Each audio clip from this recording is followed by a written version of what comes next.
Go.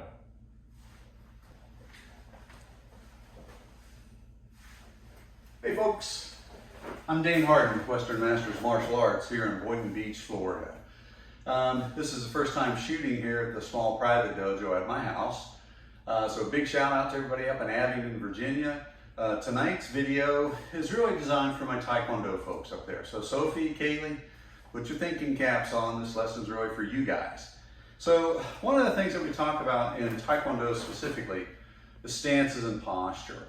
So a great method that I had learned years ago is called the square method. I've taken the time to just go ahead and tape a square out on the floor. You can see what I've used is really just some painter's tape.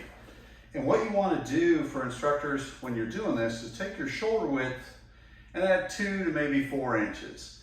Anything beyond that, the stances become excessively deep. Now, if you're a big tournament competitor and you want deep stances, well, okay, that's fine. But in classical Tae Kwon Do, the stances are not really as deep as what you see in a lot of tournament competition because we want to try to focus power and energy.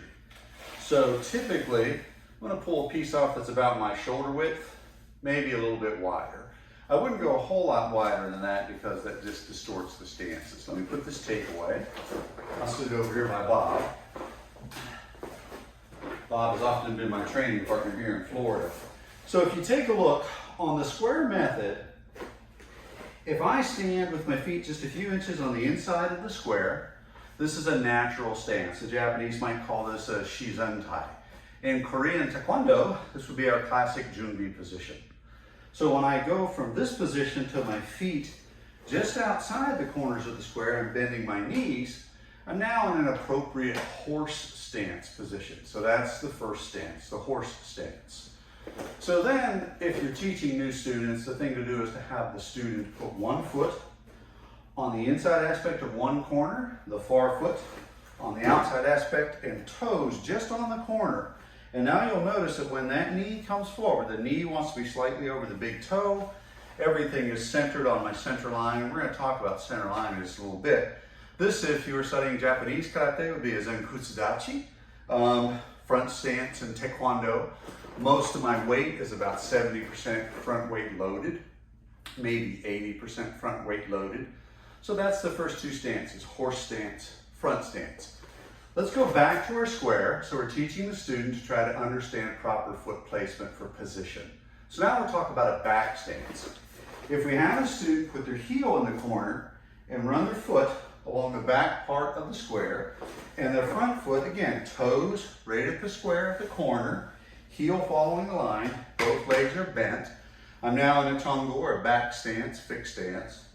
I want to have 60% of the weight on my back leg, 40% of the weight on my front leg, and this is a good stance posture. So we've covered horse stance, front stance, back stance, and now a cat stance. In Korean karate and Taekwondo, we use cat stances. In Japanese karate, they also use a cat stance. They call it Neko Ashi Dachi, Ashi leg Dachi stance. Neko is just cat. So if I'm looking at that, I'll do the same thing. I'm going to put my heel in the corner. I'm going to follow along the back line of my square. And now my toes want to touch just on the inside aspect of that corner. And I sit my weight down. I'm now about 90% rear weight loaded and 10%. I should, at any time, be able to lift that foot without grossly altering my stance or my position. So that's tonight's lesson. Short and sweet.